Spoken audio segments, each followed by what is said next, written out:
welcome to the Phoenix Business Forum. Thanks for being here. It's great to see some familiar faces. Hopefully, there's some folks that have come for the first time. We're having a great time doing these. I hope you're enjoying yourselves. Eat away, enjoy your lunch. Go grab some more if you need it. My name's Presley Reader. This is Dave Heller. We're going to have a little conversation up here, and then we're going to have a Q&A at the end. So like Dave Stockton said, you can send in your questions, and we'll make sure we get to those. I'll try to ask some interesting questions in the meantime, and we'll all have a good time together. I'm really excited to have Dave here. As you can see, him and his wife, JJ, have been independent musicians now for 20 years or so. We're going to talk about that in detail and the business side of things too. So being an artist and being a business person, what does an independent musician even mean? But Dave flew out here. Dave, thanks for being here. Sure, thanks for having me. Great to have you. Let's give him a round of applause. He flew out. He flew out from Nashville, grew up in Phoenix, so we're going to hear a little bit of the Phoenix story. You live in Nashville now. I debated wearing my cowboy boots, but I don't have the right jeans for them. Anyway, it was just a thing. I did wonder, I mean, do you like country music? I mean, in Nashville, is a country music? I think I respect country music. I mean, the music industry is kind of just fractured in general, so that, like, you can kind of find any genre of music that you want to consume. And so, like, I think what you hear on country music radio now, I don't listen to it very much, but like it has pivoted into this more kind of like pop style thing. And then there's the kind of traditional country music that's like storytelling in terms of phrase, and it's sort of master level songwriting that I'm not capable of, but really? I really respect it. Yeah. Okay, all right. So then, a lot of fracturing. Maybe if I go back to junior high, I feel like junior high is a formative music time where you're selecting, it kind of fits into whatever group you're in or what you're interested in music. So what was a musician, because I'm not a musician, in junior high, what did you listen to? Were you like, nah, that popular stuff is just too boring, I'm gonna have some edgy, I don't know. I grew up in a conservative Christian home, so my exposure to the wider world of music was relatively limited. So it was sort of like the oldies station. Okay. Cool. And your parents are here, so Cool 94.5. Is that what it was? What was it? 94.5, I think, was the oldies station here. All right. A lot of cheers for that from the crowd. But I mean, like, I would gravitate to something that had like something that I perceived to be kind of contemporary pop that had a groove that like, I think we all know what it's like to hear a song and you feel like some particular resonance inside of you. And when you're in junior high, like, you don't have words to explain that, but your song comes on, and you get excited about it because it makes you feel something. Yeah. And so, I mean, whether that was something that I heard on an oldie station or a Michael W. Smith or Amy Grant song that like my parents were listening to, or I think around junior high is when I discovered U2.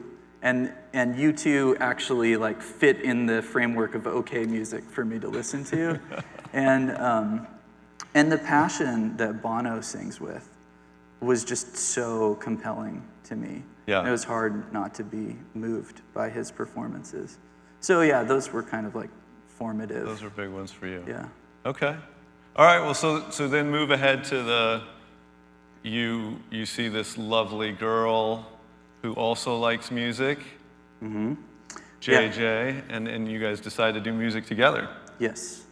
But I went to San Jose, California to study photojournalism because I didn't think I had the capacity to make a living in music, and really it was a hobby. And I played guitar with the youth group worship team at Living Streams, and then, but like my real talent and gifting, I thought, was photography. And so San Jose State University had like one of the top photojournalism programs in the country, and I went out there to study photography. But I also, at that time, was hooked up with Campus Crusade for Christ, and they had a worship team, and so I began leading worship for them. And in between our freshman and sophomore year of college, JJ, who had been going to a school that was 4 hours north of San Jose, came to like visit some friends, and ended up being like dissatisfied with her college experience up north, and so she moved back home, and we kind of interacted on Dissatisfied because there was no Dave Heller. Well, yeah, there. I mean, that's actually pretty close to the truth. Okay. Yeah. But we pretty quickly started playing worship music together. Okay. But it was right about that time in her life where she was branching into songwriting for the first time. And I had a roommate in college who really wanted to be in a band. And so he was the one who was really motivated after he heard a song that JJ played to kind of collect the necessary components to like go play open mic nights and that kind of thing. And so I was roped in to be the guitar player for that. And long story short, we received enough positive kind of affirmation throughout college that by the time it was time to graduate, we realized like we could try this music thing because we kind of, our standard of living is so low.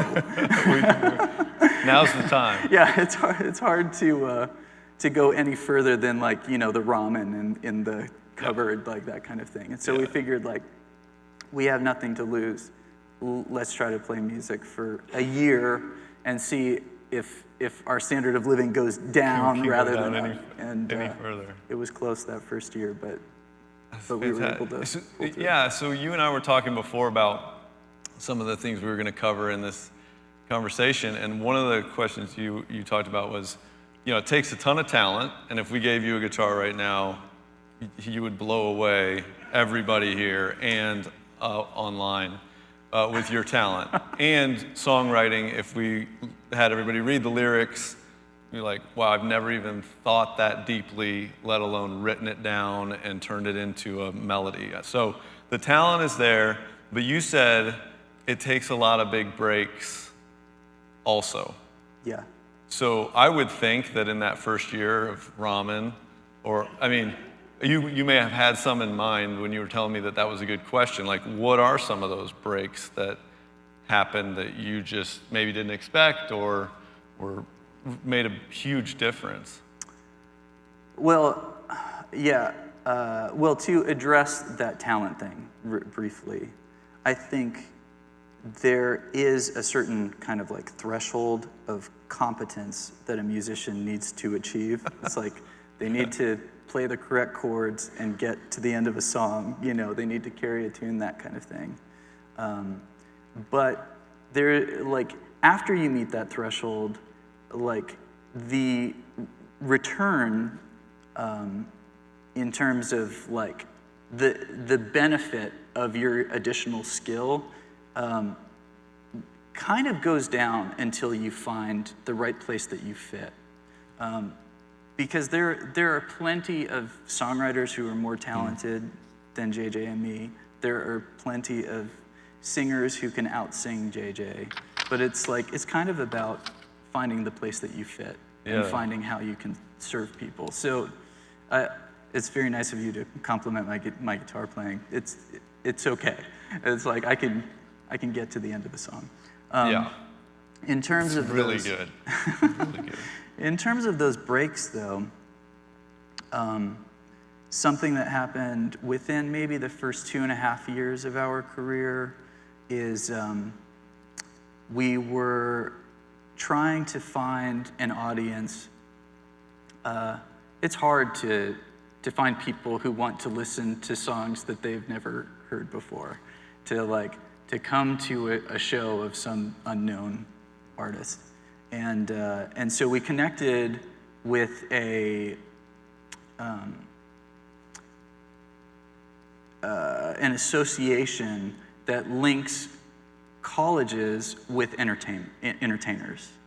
And we were kind of selected to showcase for all of these students who end up hiring that talent.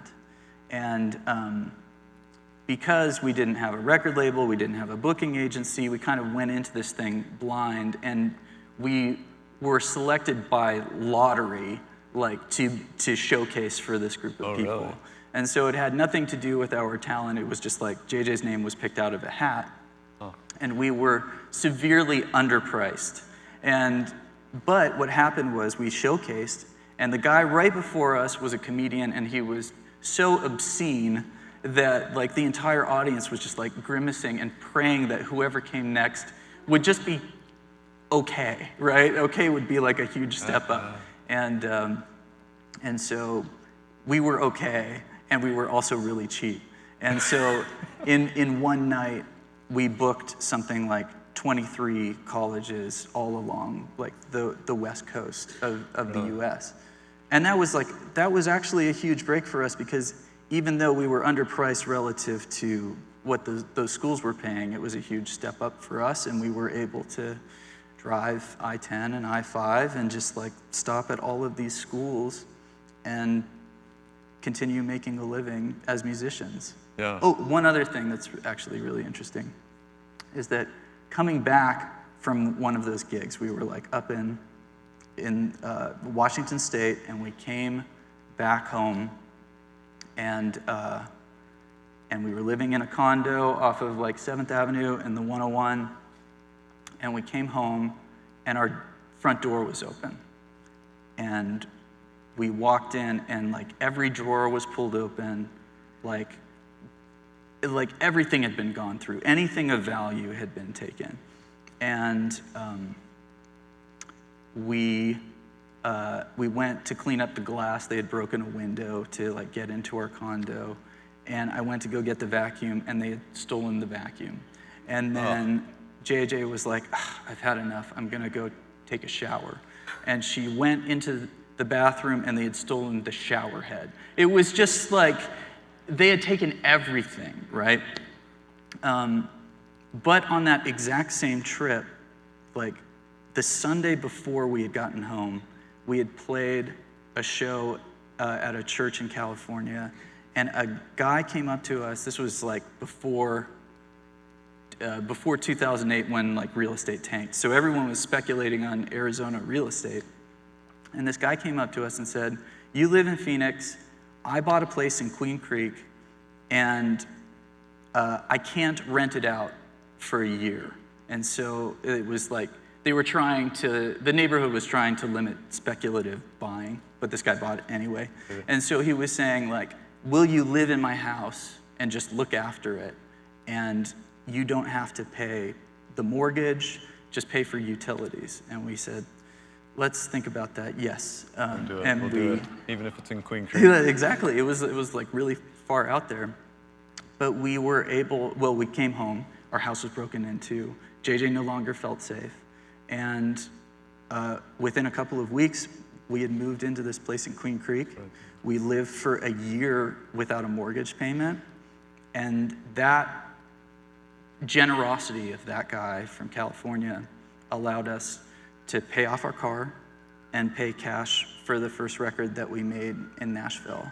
Yeah. And that was a huge gift that we couldn't have generated ourselves. Yeah.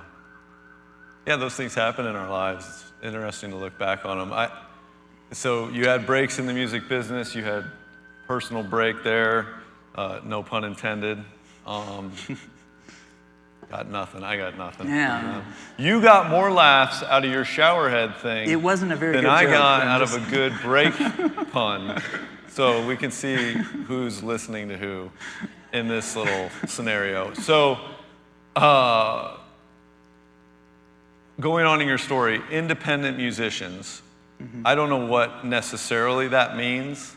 You decided to do that at some point, I guess, as opposed to something else. So can Yes. you explain what it means to be an independent musician? Yeah. And why you decided to do that, and a little bit about that journey? Sure. Well, I mean, we chose to be independent musicians because we had no other options. Okay. At the beginning. All right. It's a good way to make decisions Yeah. a lot of the time. Like an indie musician just essentially means there's no one bankrolling you. Like the way that the record industry works, kind of like publishing, is that the industry provides the artist with an advance. So it's like, I'll give you $25,000 to live a year off of, and then on top of that, I'll pay whatever it takes to make your record and to promote your record. And then you make all of that money back by selling the CDs that we have paid to manufacture. And so the artist ends up being kind of beholden to that record label because the label is a bank. And it's a bank with connections, right? Yeah. And so the way that a typical signed artist makes money is they go out on the road and they sell t-shirts and whatever other merchandise that they can use to generate revenue, ticket sales. And so like the road becomes like a huge source of income for them because they're not making any money from their CD sales because they're paying back the record label. But they can keep the stuff from the road. Yes. Okay. I mean, that's the way So that that's- it used to work. Okay. Now, complicated. yeah, this music industry junk, but like Yeah. because CD sales have gone down over time as labels have kind of had to transition, they've roped in everything that an artist sells. Really? They get like a little cut of all of that. But as an indie artist, we take all the risk to make the recordings, and we're reaping all the reward from whatever those recordings end up So no one generating. came to you and said, we're going to give you $25,000, and you said, no, thank you, we're going to do it. You just, No one that did. was your choice. I That's mean, that was right. your only option, was to say, we're going to take this risk ourselves. Right. We're going to go out. Yeah. We're going to do this CD in Nashville. Yes. And Yes. did you know at that time that you were like a genius business person? I mean, I still or know was I'm that, not. Did you know that? Did you? You didn't study business. You studied photojournalism. Yeah. You didn't have much business experience, at least from the story you've told me now. Yeah. What, Well, yeah, did you have any confidence? Let's rewind a little bit. Okay, okay. Like there are a couple of formative experiences growing up that I kind of attribute to those early years, especially just being able to survive. And one of them is that when I was a kid being homeschooled in Phoenix, prior to high school, we spent one day a week making our soft pretzels. That was our home small business, was selling soft pretzels. Who's we? The whole my, family? my brother and my sister and I. The kids. Yeah, and so Okay. we would make the soft pretzels in the morning, and then my mom would shuttle us around, and we would go to friends' houses or places of work, and we would sell the soft pretzels to them. But in order to find out who to go to, we needed telemarketing, and I was given the task of telemarketing, and so I had a little plastic case that had 3x5 cards with all of our friends' phone numbers in it. And so at the beginning of the day, before we even started making them, I'd get on the phone and say like, hey, this is Dave Heller, like how many soft pretzels do you want this week? and I had to like just become comfortable with being told I don't want any this week, or this is how many we get. And I just learned how to Or talk never to... call me again. Yeah. Like, stop. So I don't want. But I mean, it's like becoming comfortable talking to adults and trying to do like sales. Where did that come from? I mean, I don't know. Why was it part of the homeschool thing? But yeah, I mean, I somewhere along the way, my mom came up with the idea. It's like, you kids should have a business. Like, let's sell soft pretzels to the neighbors. Top down. Well, yeah, I think Mom what said, happened, get out there and make. The first day that happen. we made them, it was like a Valentine's Day, I think, and we called them. My name's David. My brother and sister were Josh and Jessica, and so we called them DJ's Love Knots. It was Valentine's Day, and we made these soft pretzels, and so we just like went around the neighborhood and sold them. But then we found out it'd be easier to just call friends, and so we kind of had our regulars and kind of did that. So there's like early sales experience. Okay, right? So you had some comfortability with the sales process. Right. You'd been part of that when you were 9. Yeah. But and still. I mean, yeah. So that's one thing. Okay. And it's kind of learning, like, this is how much all the supplies cost, and like this is how much we make in return, and like I get my portion and have to split it up with my brother and sister, that kind of thing. And I had expensive taste, and so I also had to like learn how to like not spend my money on candy or whatever. It was like I had to wait for that delayed gratification to buy whatever the expensive thing was, camera equipment or whatever. Okay. And then on top of that, I also played competitive soccer, and I even just think about the position that I played in soccer. It was like I was not the most talented kid on the team. There were people who were way more talented, and I was like a midfielder on the outside who just essentially runs the entire game. And so like my contribution to the team was not necessarily scoring goals. It was just sort of, I work hard so that my team can win. And I just feel like between learning how to freelance as a photographer, having that experience, selling soft pretzels, being a part of a team but not the most talented member, it was like put all of those things together and like put it into small business right after getting married. And it was just like, we're not super talented, but I believe in us enough to just work really hard.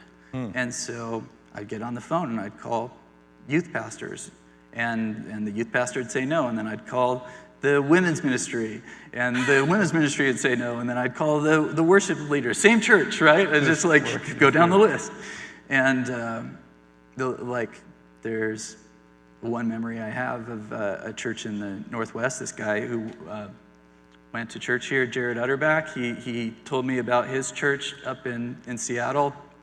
Call this guy Craig, and I called Craig, and I got his voicemail, and I made a reminder to like call him the next day, and it popped up on my calendar, and I called Craig, and I basically called Craig for like 21 days straight, something like that. And eventually, Craig was just like, this guy Dave Heller keeps calling me. I have to at least respect how hard he's been working just to like get in front of this youth group. And Craig sent me a text last week, said like, hey, one of my kids at the youth group found one of your old songs and sent me a little video of them playing one of JJ's songs for his youth group. It's pretty awesome. But we got married in 2003. We started playing music for a living. And 3 years into our career, we moved to Tennessee, trying to kind of open up recording over there, playing on the east side of the country. Nothing really happened over there. We just kept flying back to the Northwest and the Southwest because it essentially increased demand out here. We all of a sudden became a rare commodity. Really? Out there, yeah. Huh. And in 2009, a girl decided to use one of JJ's songs to dance on an audition for the TV show So You Think You Can Dance. And that show was seen by about 7 million people, which was about 7 million more people to hear JJ's music than before it was on that show. And one of the people who listened to that song worked at a Christian radio station in Houston, Texas. And on a whim, he played that song for his audience one morning. And somebody called in and said, my husband is addicted to pain medication, and the song that you just played means so much to me because I've been trying to process all this pain. It's a song about unanswered prayers and where is God when we're suffering. And so they get this phone call, and they play it on the air, and then they play the song again. And then somebody else calls in, and it started this like snowball where just people kept calling in. And that guy who worked for the station ended up telling all of his friends at radio on this like internet forum, hey, there's this artist, J.J. Heller, who we're playing the song and getting a great response. And then all of these stations all over the country, including K-Love, which is like the biggest Christian radio network in the country, added this unknown singer song. And that was actually when record labels started to come to us and offer a chance to be a part of the momentum that was taking off as a result of that. You said 2009? Yes. So it was 6 years. Yeah, 6 years of grinding. You're saying like this is a big break.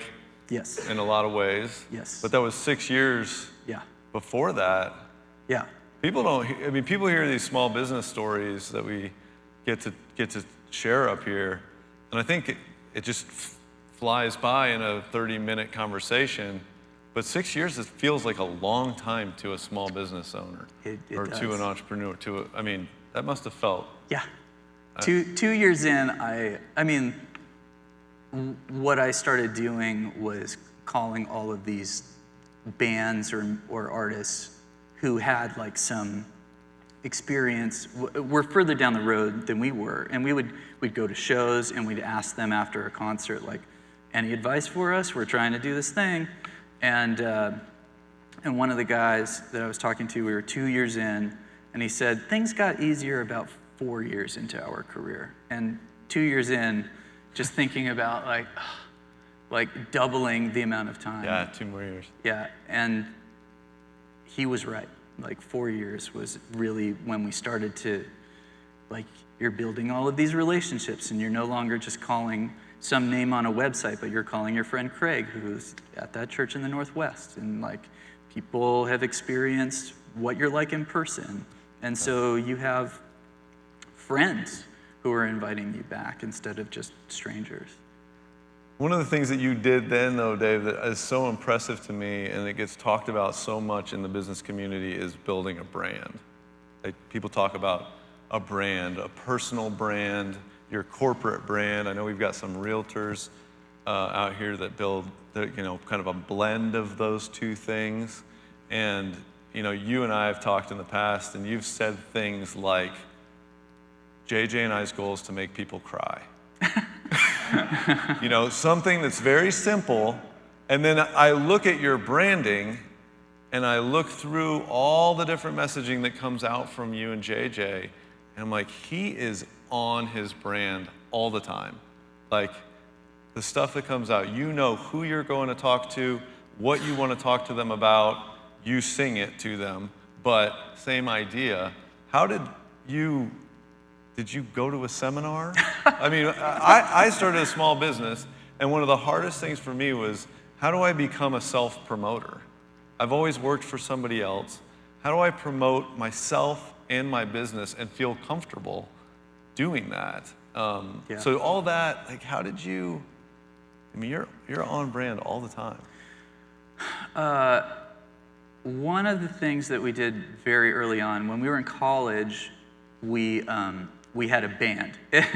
It's funny to think back to our band names. It was like Least of These and Without Merit. We were like trying to describe dust in like any way we possibly could, right? It was like not worth listening to. But when we got married, we realized like JJ is the one who's singing. Like, I'm playing guitar with her, I'm helping with production, I'm doing all of these behind the scenes things. Yeah.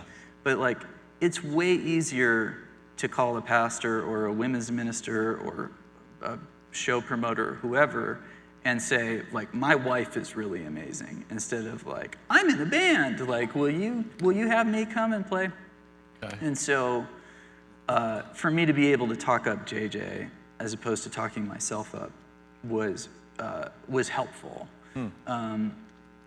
But I mean, I also think there's a quote that we refer to. I'm trying to think who said it. Famous jazz musician, trumpet. Anybody? Louis Miles Armstrong? Davis. Miles Davis. So Miles Davis, he has this famous quote that says, "Man, it takes a long time to sound like yourself." Huh. And I feel like it took us probably 15 years before we realized what JJ was supposed to sound like. And that's just the process of lots of trial and error, right? Maybe I sound like Alanis Morissette, and maybe I sound like, I'm gonna mention all these 90s artists. Yeah. Like Natalie Merchant or like Jewel or whoever, and we're like trying on all of these different styles of production and like, what does it mean to go play a show and have this persona? Maybe you should wear a leather jacket, you know, like, maybe not, you know. And what ended up happening is in 2014, we were tired of trying to kind of, we'd had a couple of songs on the radio, and we had pitched a whole bunch, and we kept being told no.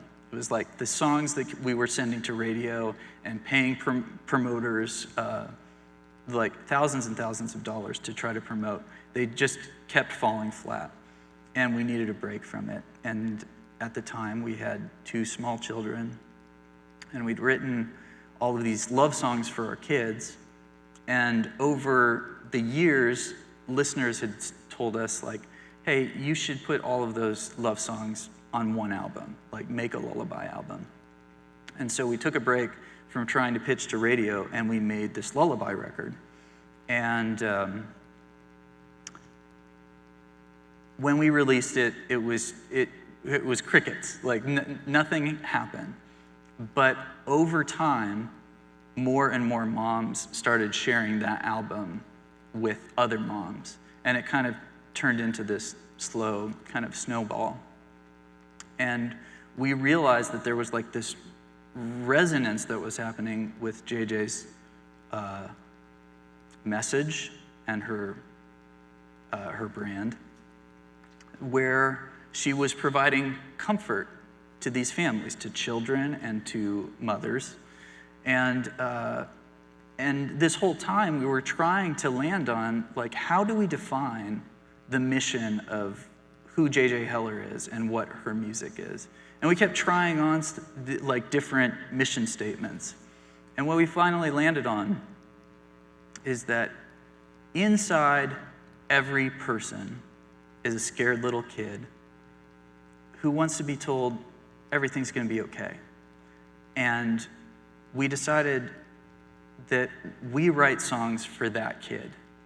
And when we were able to wrap those words around what we do, it kind of opened up all these possibilities for what we could say to that specific audience. And I feel like that concentration allowed us to both have guardrails and freedom at the same time. Yeah. And then it also took the pressure off of us to go, like, is JJ a cool artist?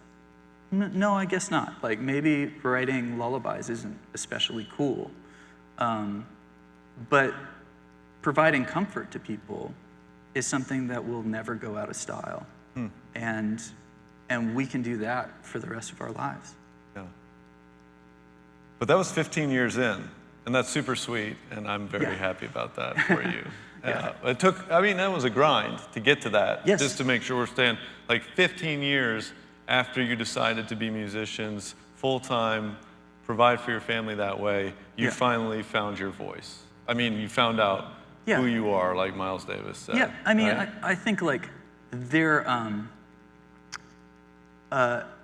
in that journey, throughout that span of time, there were songs that kind of like rose above like everything that we had made, where it was like, when we play this song, people cry. When we play this other song, people come up after the show and they tell us a story. Yeah. When we play this song, people laugh, Yeah. or they stand up and clap, or whatever it is. And like when you're in the business of music, you are trying to connect on like some resonant frequency that that incites an emotional response. Yeah. And that connection is what people listen to music for. Like me when I was in junior high. It's like I'm just trying to find something that makes me feel a little less alone, or that wraps words around what my experience is. We're gonna go to the Q&A here in a second, but on the business side still, I'm interested in like, how do you sit down and write a song at 8 a.m. and then at 10 a.m. you're like, I gotta make money. I mean, I gotta make some money here. Yeah. And how do you make money?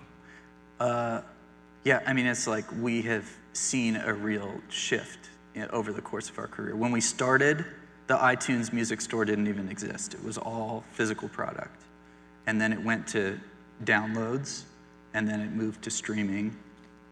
And we had to be really creative, right? I mean, it's like, at the beginning, it was all about CDs.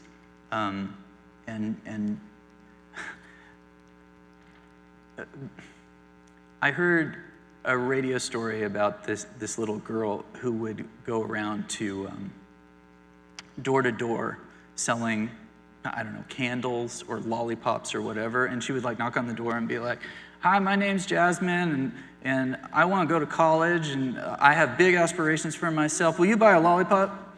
And the thing is, whoever answered that door didn't want a lollipop, but they wanted that kid to succeed. And so I think, I hate to think about how many people bought our CD and put it in the CD player and went, ooh, you know, it's like, oh, bad decision, but those kids are all right, you know? And like, I think people believed in us as people, that they were willing to buy a bad CD or a poorly designed t-shirt or whatever. I like to think that we got better. I feel like you still want to name yourself like Dust. Like your stuff is great, man. I It's feel really better good, about and what you're we make. talented. Your music's great. It's put me to sleep many times. The lullabies in particular. I feel much better It's made my wife cry. It's excellent. I mean, like we have 20 years of experience. Yeah. But like the stuff that we were making early on, I kind of grimace about, right? But it's like when early in your career, you're just trying to get people to believe in you. Yeah. And like eventually you build trust with them. And hopefully over all of those years, you're refining what you do, and you're slowly like ratcheting up in skill and quality and communication and, you know, finding ways to do what you do with excellence. And so, yes, I feel like over time, we brought value to the audience, whether that's through the music that we make or pieces of art or jewelry or whatever it was that people were taking home with them. The last little component that I will say is that we had a very low bottom line. Our standard of living was very low from the beginning, and we never had debt. And so and now, I mean, musicians have crowdfunding to be able to turn to and like find a tribe of people who believe in them so that they can make an investment to create something expensive with the cooperation of a group of people who believe in them. That's a great point. I'm glad you mentioned that standard of living thing. I was talking to a group of students the other day in business class, and you know, they were asking about the small business journey, and I said, you know, one of the things that people don't talk about often is that if your business, as your business grows, if you're able to keep your standard of living at the same level, it really gives you a nice gap that you can still work with. Yeah. And I'm glad you brought that up. Okay, Q&A. I know we're running short on time. We got lunch folks got to get back to building their brands. What college did you attend? You mentioned San Jose State. Yeah, I went to San Jose State Okay. University. JJ went to San Jose Christian College, which is a small school about a mile down the road. Okay, all right. Name of the song that was on So You Think You Can Dance? That was a song called Your Hands. Okay, Your Hands. Hopefully we can put some of this stuff, if you're not following us on Instagram, all that, hopefully we can put some of the links to that up there so you can see some of this branding that I'm talking about, some of this music. I mean, just phenomenal stuff that I know it's gonna make you cry, is what's gonna happen, which is a good feeling sometimes. Just watched the Jesus Music documentary and the uphill battle that CCM, that's Contemporary Christian music. artists, have internally is so unfortunate. Have you experienced that's like this uphill battle internally? I haven't seen that documentary, so I'm not sure what. Yeah, I'm trying to think specifically what that would be referring to. I mean, I do think the interesting thing about the music industry is that there is, within the framework of radio, or even working in a record label, there are all of these gatekeepers who are saying, your music is good enough to make it onto the airwaves, into this slot. And we have remained independent the entire time, which means there are no gatekeepers. We're taking all of the risk and finding the audience wherever they are. And so we get to define what success looks like for us. And for us, it's writing music to that scared little kid. It's you don't have to write to a formula that the industry expects you to write. Right. To. Yeah. I mean, yeah, they have very narrow very parameters for like, this is what the Christian music listener wants, and this is the way that it has to sound, and we can branch way outside of that, which is great. Let's see, I was going to say something about that. The difficult thing, though, is that within the industry does come this sense of competition, because there are limited spots, and everyone has like a worthy cause that they're working for. But to a certain extent, it feels like they're playing musical chairs or something like that. There's one less spot, and everyone's kind of like jostling for that coveted position. Yeah. And we feel very fortunate to actually be outside of that and feel like there's enough room for people to listen to your music if it's valuable to your listeners. Not kumbaya. You guys aren't just sitting around the campfire. You and all these other well-known Christian artists don't get together around the campfire and saying like, I think all that's just get along. And that's the interesting thing is like when you're in the room with or when you're interacting just day to day, it can be really wonderful, and everyone can have like a great sort of camaraderie. But then you can also be at like a conference where everyone's vying for the gatekeepers at radio and their attention, and that can just have like this weird sort of tension. Yeah, I bet. Yeah. All right, one more question, and then we're going to have a little intro to our next speaker, and Dave Stockton's going to come up. Biggest business mistake in 30 seconds.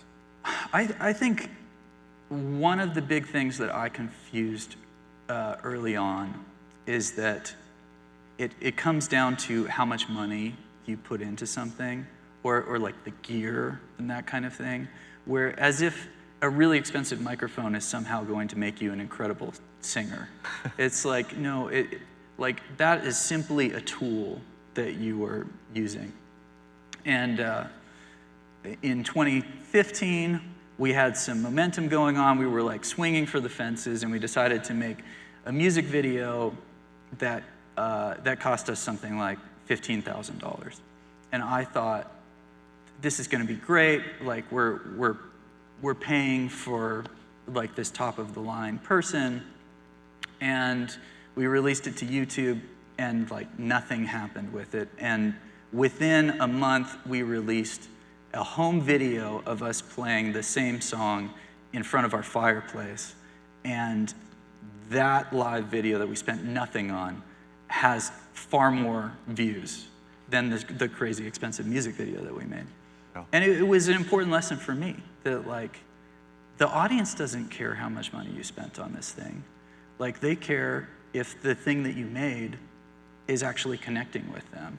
And you know, if I could do it over again, I would have saved that money. But I also feel like the lesson learned from that is that like, we don't necessarily need to break the bank to make something meaningful for people. It's a good word. Dave Heller, you are a fascinating guy, talented, experienced, business artist. I mean, I hope you can connect with him, get to know their brand, get to know Dave. You could sit here and learn from him all day long, so I appreciate you taking the time with us. Let's give him a round of applause before we watch the video. Yeah, and I'm gonna just say the quiet part out loud. We do wish JJ was here. Me too. I'm sure you do too.